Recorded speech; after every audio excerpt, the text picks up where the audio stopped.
Hello guys, नमस्कार, सत श्री अकाल। कैम छो सभी? ठीक ठाक। चलो आज स्टार्ट करते हैं अपना न्यू टॉपिक डाइस, जिसको बोलते हैं हम पासा। ठीक है। अगर डाइस की बात करें तो हम सभी ने डाइस देखी हुई है, पासा देखा हुआ है। कैसे हम बचपन में क्या खेलते थे? लूडो खेलते थे। लूडो में जो एक गोटी होती है, वो गोटी क्या होती है हमारे पास? डाइस होती है। हम उसी को क्या बोल देते हैं? डाइस बोल देते हैं, है ना। हम सांप सीढ़ी खेलते थे, लूडो खेलते थे, वो हमारे पास डाइस होती थी। लेकिन अब क्या करेंगे, हम इसी गिट्टे के या फिर इसी डाइस के बारे में पढ़ने वाले हैं। ठीक है। तो अगर डाइस की बात करें, जो हमारे पास डाइस होती है, मान लो ये हमारे पास डाइस है, तो इस डाइस में होता क्या क्या है उनकी बात करते हैं सबसे पहले। ठीक है। अगर डाइस की बात करें तो इसमें सबसे पहले जो सरफेस है हमारे पास, वो कितने होंगे उनकी बात करते हैं। तो आप जहां पर भी बैठे हो, कमरे में या फिर कहीं और हॉल में, तो आप देखना कि आप उसको एक बार सपोज करना कि वो एक डाइस है, और उसकी जो ये दीवारें हैं, उन दीवारों को काउंट करना वो कितने हैं। हम सरफेस को हिंदी में बोल देते हैं सतह, कि मेरे पास जो सतह है या फिर जो सरफेस है वो कितने हैं। तो जो मेरे पास सरफेस होते हैं, आप काउंट करना हमेशा कितने होंगे? 6 होंगे। ठीक है। सेकंड, अगर मैं बात करूं कि मेरे पास कॉर्नर कितने होते हैं। ठीक है। अगर कॉर्नर की बात करें तो मेरे पास जो कोने होते हैं वो कितने होते हैं? कोने। अभी आप देखो, आप जो कमरा है, अगर हम एक कमरे की बात करें या फिर डाइस की बात करें, तो जो मेरे पास एक जो कोने हैं, कोना क्या होता है? जहां पर 3 चीजें मिलती हैं। कहीं पर भी 3 चीजें मिलती हैं, वो मेरे पास क्या होता है? कोना होता है। अगर मैं कोने काउंट करूं तो वो मेरे पास कितने होंगे? 1 2 3 4 5 6 7 एंड 8। देखो यहां पर भी 1 2 3 लाइनें मिल रही हैं, यहां पर भी 1 2 3 लाइनें मिल रही हैं, यहां पर भी 1 2 3 लाइनें मिल रही हैं, यहां पर भी हर एक जगह पर क्या होगी? 3 लाइनें मिल रही होंगी। अगर हम एक कमरे की बात करें और अगर कमरे का एक कोना देखें, उस कोने में भी क्या होगा? हमारे पास 3 दीवारें मिल रही होंगी। एक दो तो दीवारें और एक छत, ऐसे करके 3 दीवारें मिल रही होगी। वहां पर मेरे पास क्या बनेगा? एक कॉर्नर। और कॉर्नर हमारे पास हमेशा कितने होते हैं? 8 होते हैं। और अगर हम बात करें एज की, कि मेरे पास जो एज है, किनारे हैं, वो कितने होते हैं। अगर किनारों की बात करें, वो हमारे पास कितने होंगे। तो अगर मैं किनारों की बात करूं तो आप देखो, मेरे पास एक किनारा ये हो गया, एक ये हो गया, एक ये हो गया, एक ये ऐसे अगर हम किनारे काउंट करें तो देखो 1 2 3 4 5 6 7 8 9 10 11 एंड 12। मेरे पास जो एज है, जो किनारे हैं, वो कितने होंगे? 12 होंगे। कितने होंगे? 12 होंगे, या फिर इंग्लिश में बोले तो 12 होंगे। ओके। अभी बात करते हैं कि अगर मैं इसको एक कमरे में देखूं तो कैसे होंगे। तो आप कभी भी देखना, हमारे पास एक ऐसी दीवार होगी और उस दीवार के ऊपर जो ये छत होगी, यहाँ पर ये मान लो दीवार है फ्रंट वाली, और ये जो छत है, तो देखो ये ऊपर जो छत मिल रही है, तो यहाँ पर जो ये लाइन होगी, वो मेरे पास क्या होगा? एक किनारा होगा, एक एज होगी। अगर आप कमरे में भी काउंट करोगे तो किनारे कितने होंगे? 12 ही होंगे। ठीक है। डाइस में सरफेस कितने होंगे? 6, कॉर्नर कितने होंगे? 8 एंड एज कितने होंगे? 12 होंगे। ध्यान रखोगे। और अगर कोई पूछे मुझसे कि इसका जो स्ट्रक्चर होता है, वो स्ट्रक्चर कैसा होगा, तो देखो इसका जो बेस है, यहां पर भी 3 चीजें मिल रही हैं, यहां पर भी 3 मिल रही हैं, यहां पर भी 3 लाइनें मिल रही हैं। अगर मैं इसमें किसी भी एक लाइन को मिटा दूं, तो देखो यहां पर ये डाइस बना, पूरा बॉक्स तो नहीं बनाना। वैसे अगर कमरे में मैं कोई भी एक दीवार गिरा दूं या छत गिरा दूं, तो मेरे पास वो एक कमरा बना? नहीं ना। कब बनता है? जब ये तीनों चीजें मिलेंगी। मान लो मैंने इन तीनों चीजों को ऐसे लिख दिया, एक x मान लिया, एक y और एक z। ये तीनों चीजें मिली तभी तो मेरे पास एक ये पॉइंट बना। तो हम इन पॉइंटों को काउंट करते हैं, कितने? 1 2 3, एक डॉट, 2 डॉट एंड 3 डॉट। मेरे पास कितने डॉट हैं? 3 डॉट। तो हम इसको क्या बोल सकते हैं कि जो डाइस का जो स्ट्रक्चर होता है वो कैसा होता है? 3D होता है। कैसा होता है? 3D या फिर 3 डायमेंशनल। ओके। अगर हम हिंदी में बात करें कि भाई हिंदी में जो डाइस का जो स्ट्रक्चर होगा, जो आकृति होगी, वो कैसी होगी, तो देखो बिंदु कितने यहाँ पर? 1 बिंदु, 2 बिंदु, 3 बिंदु, मतलब 3 बीनी, 3 बिंदुओं वाली त्रिबिनी आकृति। 3 बिंदुओं को क्या बोल देते हैं संस्कृत में? त्रिबिनी। तो इसका जो आकृति होगी हिंदी में बात करें तो त्रिबिनी होगी, और अगर इंग्लिश में बात करें तो कैसी होगी? 3D होगी। और अगर साइंस की बात करें तो हम इसको क्या बोल देते हैं? 3 डायमेंशनल फॉर्मूला। ओके, ध्यान रखोगे। अब इसके बाद बात करते हैं कि जो मेरे पास डाइस है, उस डाइस में जो चीजें होती है वो किस टाइप से होती हैं, कितने टाइप की होती हैं, उन चीजों की बात करते हैं। ठीक है, मैं तो जब तक छोटा था ना तब तो भाई मैंने डाइस का एक ही चीज पढ़ा था कि डाइस से सिर्फ खेला जाता है, लेकिन अभी बड़ा हुआ पता चला कि भाई हाँ भाई डाइस और चीजों में भी काम आती है, पढ़ाई भी जाती है। तो अभी पढ़ाने लग रहे हैं और कर भी क्या सकते हैं। ठीक है, जो डाइस है वो हमारे पास 2 टाइप्स की होती है। First standard, second journal. जो मेरे पास स्टैंडर्ड होती है उसको हम बोल देते हैं मानक पासा,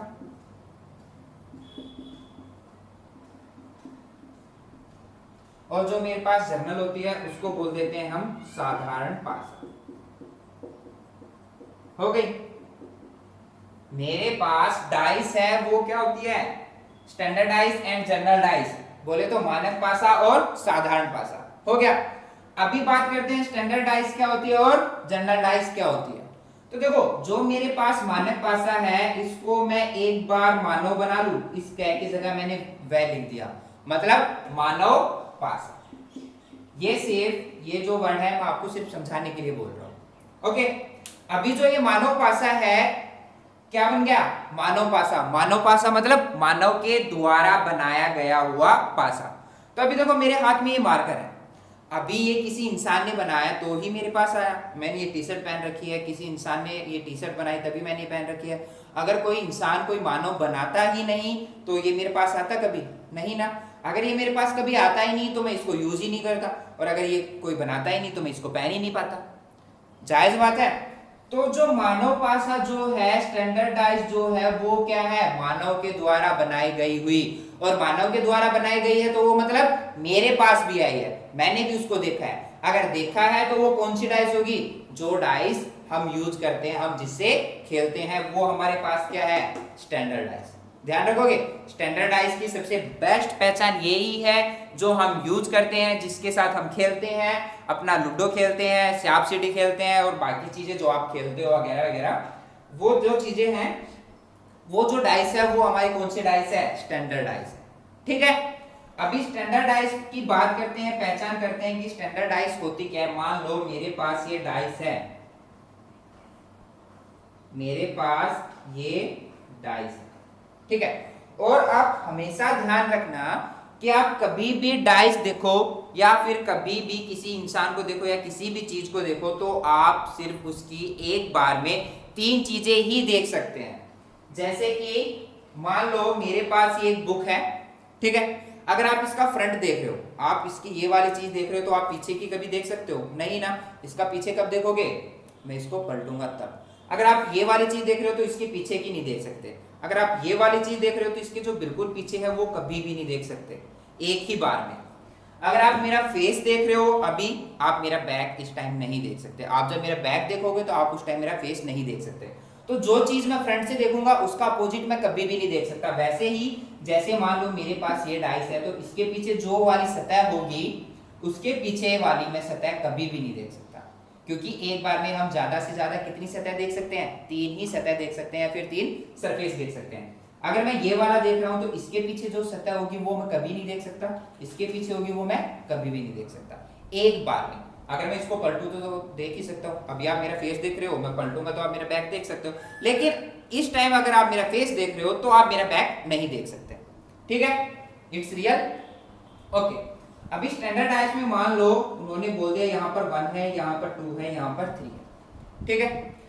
जो हमारे पास डाइस हम जिससे खेलते हैं उसमें तो डॉट आते हैं, A1 dot, 2 dot, 3 dot, 5 dot, लेकिन हम यहाँ पर समझने के लिए यहाँ पर नंबरिंग दे रहे हैं 1 2 3। हो गया। अभी कोई मुझसे ये पूछे कि भाई 1 के अपोजिट क्या होगा, मतलब अपोजिट का मतलब जैसे कि मेरे पास ये बुक थी, मान लो यहाँ पर 1 था, तो इसके अपोजिट वाली कौन सा सरफेस हो जाएगा? ये वाला, इसके बिल्कुल ठीक पीछे। ये वाला सरफेस क्या हो जाएगा, इसका अपोजिट। अगर यहाँ पर 1 है तो यहाँ पर क्या होगा। ओके, अभी मैंने किया, तो अगर 1 के अपोजिट मैं क्या करूं, तो सबसे मस्त फंडा है कि स्टैंडर्डाइज जो होती है उसकी अपोजिट जो साइड होंगी उनका ऐड हमेशा कितना होगा, 7 होगा। अगर लिखे तो स्टैंडर्डाइज में हमेशा ऑपोजिट साइड का ऐड 7 होगा। मतलब अगर कोई मुझे ये पूछे कि भाई 1 के अपोजिट क्या है, तो मुझे क्या चाहिए कि यहाँ पर जो चीज आएगी उन दोनों को ऐड कर कर कितना आना चाहिए, 7। तो यहाँ पर कितना हो जाएगा, 6। 1 के अपोजिट 6। अगर 2 के अपोजिट पूछे तो क्या हो जाएगा, 5, क्योंकि इन दोनों का ऐड कितना हो रहा है, 7। 3 के पूछे तो यहाँ पर क्या हो जाएगा, 4, अपोजिट कितना, 7। ठीक है।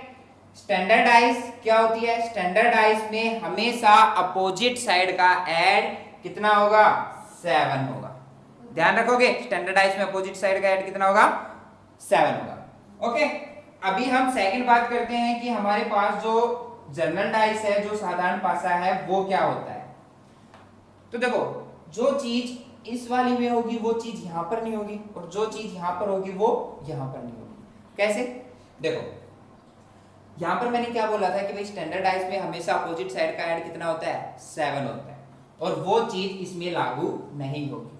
जनरल डाइस में कभी भी अपोजिट साइड का ऐड 7 नहीं होता। ओके, अब इसने बोला कि भाई ऐड तो 7 नहीं होता, तो होगा क्या इसमें, इसने बोला कि इनके अपोजिट साइड का ऐड 7 नहीं होगा, तो क्या चीज होगी, मुझे भी जानना है क्या चीज इसमें न्यू है, जो भाई मैं इसको पढ़ रहा हूं, इसमें भी ये चीज है भी नहीं और ये चीज मैंने देखी भी नहीं, तो मैं पढ़ क्यों रहा हूं उसको, क्वेश्चन मार्क है। तो देखो मान लो यहाँ पर 2 5 3। ओके, अब कोई मुझे ये पूछे कि भाई ये जनरल डाइस है या नहीं है, जनरल डाइस है या नहीं है, क्योंकि इसमें अपोजिट साइड का ऐड तो 7 होगा ही नहीं, क्योंकि अगर मैं बोलूं यहाँ पर 2 है और ऐड कितना आना चाहिए, 7, तो 5 तो यहाँ पर ऑलरेडी आ रहा है ना, तो इसका मतलब ये तो है नहीं कि भाई 5 दो बार आ जाएगा, क्योंकि 2 के अपोजिट 5 आ सकता है, नहीं, 5 इसने ऑलरेडी दे रखा है। तो जनरल डाइस में क्या है, जनरल डाइस में हमेशा नियर बाय सरफेस का ऐड कितना होगा, 7 होगा। नियर बाय मतलब 2 और 5 दोनों का कितना हो गया, 7। अगर किन्हीं भी दो सरफेस का ऐड 7 है तो वो क्या होगी, जनरल डाइस। और स्टैंडर्ड डाइस क्या होगी, स्टैंडर्ड डाइस में हमेशा अपोजिट साइड का कितना होगा, अपोजिट साइड का ऐड कितना होगा, 7। और यहां पर अपोजिट साइड का ऐड 7 नहीं होगा, बल्कि क्या होगा, इनके नियर बाय सरफेस का ऐड कितना होगा, 7 होगा। जैसे मान लो यही वो है डाइस एक, सपोज करना यहां पर 1 था, अगर मैं स्टैंडर्डाइज की बात करूं तो इसके पीछे कितना आएगा, 6, क्योंकि अपोजिट साइड का ऐड कितना होगा, 7 होगा। ओके, यहां पर मान लो 2 था तो यहां पर क्या था, 5। लेकिन जनरल डाइस में देखो, अब ये वाली मान लो ये वाला सरफेस है, तो ये भी इसके नियर बाय है, पास में है, ये वाला सरफेस भी क्या है, इसके पास में है, ये वाला सरफेस भी इसके पास में है, और ये वाला सरफेस भी क्या है, इसके पास में है, सारे सरफेस इसके पास में है। लेकिन ये वाला जो सरफेस है ये इसके क्या है, अपोजिट है, मतलब पीछे है। तो जो स्टैंडर्डाइज है उसमें तो अपोजिट साइड का ऐड 7 होगा, और जनरल डाइस में जो नियर बाय सरफेस है उनमें किन्हीं दो का ऐड 7 होगा। जैसे कि यहाँ पर इन दोनों का ऐड कितना हो रहा था, 7। अब एक और डाइस ले लेते हैं, यहाँ पर 4 3 2, यहाँ पर भी देखो 4 और 3 कितना हो गया, 7। तो ये कौन सी हो जाएगी, जनरल डाइस। और यहाँ पर किन्हीं भी दो सरफेस का ऐड 7 हो रहा है, नहीं हो रहा। और यहाँ पर अगर मैं पूछूं 4 के अपोजिट कितना होगा, तो अगर मैं 4 में 3 ऐड करता हूं तो कितना हो गया, 7। तो ये मेरे पास क्या हो जाएगी, स्टैंडर्डाइज। ध्यान रखोगे, स्टैंडर्डाइज क्या होती है, जनरलाइज क्या होती है। कई बार क्वेश्चन आ जाते हैं, हमसे पूछ लेते हैं कि भाई ये स्टैंडर्डाइज है या फिर जनरलाइज है। देखो मेरे पास ये है 1 एंड सेकंड ये है। ओके, अभी कोई मुझसे बोल दे यहाँ पे 2 एंड 5 एंड 4 एंड यहाँ पर कर दे 1 2 3, ठीक है। अब कोई मुझसे ये पूछे कि भाई ये वाली डाइस है कैसी है और ये वाली डाइस है वो कैसी है, तो देखो यहाँ पर तो क्या हो रहा है, नियर बाय सरफेस का कितना ऐड हो रहा है 7, तो ये तो कौन सी हो जाएगी जर्नल। और अगर मुझसे इसके बारे में पूछे तो देखो किन्हीं भी दो नियर बाय सरफेस का ऐड 7 हो रहा है, ओनली दो, ठीक है, किन्हीं दो का ऐड 7 हो रहा है नहीं, तो ये कौन सी हो जाएगी स्टैंडर्ड। हो गया, पहचान हो गई कि स्टैंडर्डाइज क्या होती है और जनरलाइज क्या होती है, ठीक है, हो गया। अभी एक क्वेश्चन जो हमारे पास मान लो डाइस उठा के दे देते हैं 2 2 3 3, उनको हम कैसे सोल्व करें, ठीक है। कुछ टाइप आ जाते हैं हमारे पास, मान लो जैसे कि अपने पास एक टाइप है कि मेरे पास when 2 dice given and 1 surface common, मतलब कि मेरे पास 2 डाइस हो, हमारे पास क्या हो 2 डाइस हो, ओके, और उन 2 डाइसों में क्या हो एक सरफेस कॉमन हो, जैसे कि मैंने यहां पर कर दिया ये 2 1 6, यहां पर 1 4 3, हो गया। मैंने इसको नाम दे दिया A और इसको नाम दे दिया B, ओके, और इसको नाम दे दिया A। मेरे पास 2 डाइस है, इसने क्या बोला व्हेन 2 डाइस गिवन, मतलब 2 डाइस हो हमारे पास और उसमें 1 सरफेस कॉमन, मतलब एक सरफेस क्या हो कॉमन हो एक जैसा, मतलब यहाँ पर भी 1 है और यहाँ पर भी 1 है, दोनों सरफेस एक जैसे हैं, तो मैं उसमें कैसे देखूं कि इनके अपोजिट क्या होंगे। अगर मेरे पास 2 डाइस होती हैं तो हमें क्या करना होता है, इन दोनों डाइसों को उठाकर तोड़ के मोड़ के जोड़ के इनको एक बनाना होता है, ठीक है। 2 डाइस होती हैं, उन दोनों डाइसों को उठाकर तोड़ मोड़ के जोड़ के एक डाइस बनानी होती है, वो हम कैसे बनाएं। देखो सबसे पहले अगर ये देखना कि मेरे पास कौन सी सेंस है, अभी क्या बोला था इसने 2 डाइस गिवन है हमारे पास है और 1 सरफेस कॉमन है, यहां पर भी 1 है और यहां पर भी 1 है, ठीक है, एक सरफेस कॉमन है, ओके। अगर मेरे पास ऐसी चीज है तो हम क्या करें, तो देखो सबसे पहले जो चीज कॉमन है उसको बेस मान लो, उसको बेस मान लो, मतलब उसको उठाकर एक दूसरे के सामने रख दो, रख दिया, रखने के बाद क्या करो उसी चीज से क्लॉकवाइज चलना स्टार्ट करो। हमारी घड़ी कैसे चलती है, ऐसे ही चलती है क्लॉकवाइज, ठीक है, जैसे घड़ी चलती है वैसे ही चलना है। 1 से इस साइड गए तो यहां पर क्या आया 2, अब इसमें भी वैसे ही करेंगे, जो चीज इसमें करनी है वो चीज इसमें करेंगे, यहां पर क्लॉकवाइज चले 2 आया, इसमें क्लॉकवाइज चले तो क्या आया 4, ओके। अब इसमें आगे चले क्लॉकवाइज तो क्या आया 6, और इसमें और आगे क्लॉकवाइज चले तो क्या आया 3।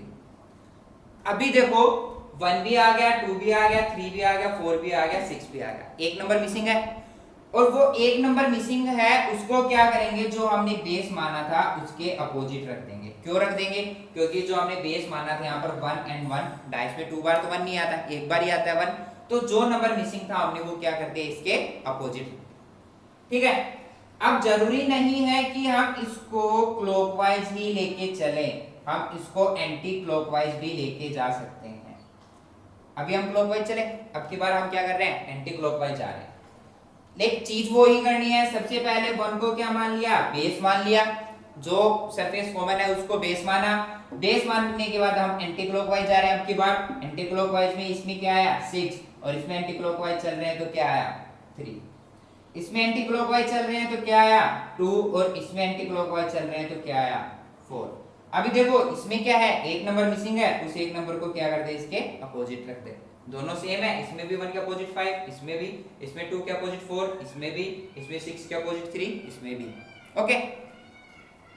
कुछ नहीं करना है, सेंस हमारे पास क्या है कि व्हेन 2 डाइस गिवन है एंड 1 सरफेस कॉमन, तो क्या किया हमने 2 डाइस से ली, उन 2 डाइस जो हमारे पास थे उसमें क्या था एक सरफेस कॉमन था, जो सरफेस कॉमन था उसको हमने क्या मान लिया बेस माना, और बेस मानकर हमने क्या किया क्लॉकवाइज चले या फिर एंटी क्लॉकवाइज चले। आंसर सेम ही आएगा। लेकिन ध्यान रखना है कि अगर हम क्लॉकवाइज चल रहे हैं तो इसमें भी क्लॉकवाइज चलेंगे, अगर इसमें एंटी क्लॉकवाइज चल रहे हैं तो इसमें भी एंटी क्लॉकवाइज चलेंगे। हम इसमें क्लॉकवाइज चले तो क्या आया 2 आया, और इसमें क्लॉकवाइज चले तो क्या आया 4 आया। फिर इसमें हम आगे क्लॉकवाइज चले तो क्या आया 6 आया, और इसमें और आगे गए तो इसमें क्या आया 3 आया। ओके, एक क्वेश्चन और करें।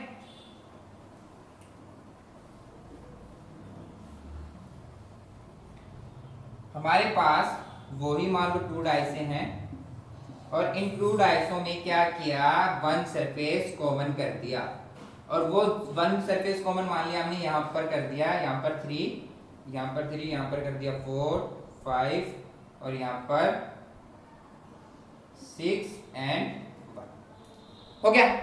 यहां पर भी 3 है, यहां पर भी 3 है, दोनों में एक सरफेस कॉमन है। अभी पूछे कि भाई 3 के अपोजिट क्या आएगा, 4 के अपोजिट क्या आएगा, 5 के अपोजिट क्या आएगा, कुछ भी पूछ सकते हैं।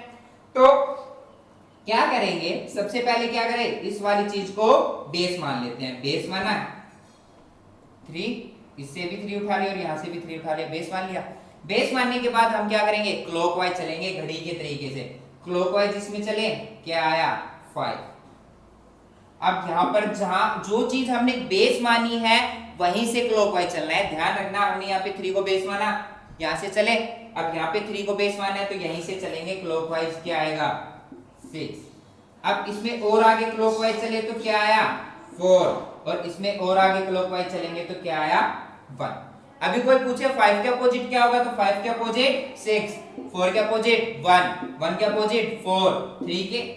अभी इस वाले की और बात कर लेते हैं कि हमारे पास देखो एक नंबर क्या है मिसिंग है, और 3 क्या आ रहा है 2 बार आ रहा है, तो हमने क्या किया, जो नंबर मिसिंग है उसको क्या कर दिया 3 के अपोजिट। तो 2 के अपोजिट क्या हो जाएगा 3, और 3 के अपोजिट क्या हो जाएगा 2। कुछ नहीं करना है, सबसे पहले बेस मानना है, बेस मानने के बाद क्लॉकवाइज चलना है। जैसे हम इसमें क्लॉकवाइज चल रहे हैं वैसे इसमें चलना है। क्लॉकवाइज चलने के बाद लास्ट में हमारे पास जो नंबर मिसिंग होगा उसको जो हमने बेस माना था उसके अपोजिट रख देंगे। हमने बेस 3 माना था, 3 के अपोजिट हमने रख दिया। अब इसको एक बार एंटी क्लॉकवाइज भी करते हैं, आंसर सेम ही आना है। लेकिन आप कभी कंफ्यूज हो जाओ कि भाई हम क्लॉकवाइज ही कर रहे हैं, आप एंटी क्लॉकवाइज भी कर सकते हो, आंसर सेम ही आएगा। एंटी क्लॉकवाइज करें,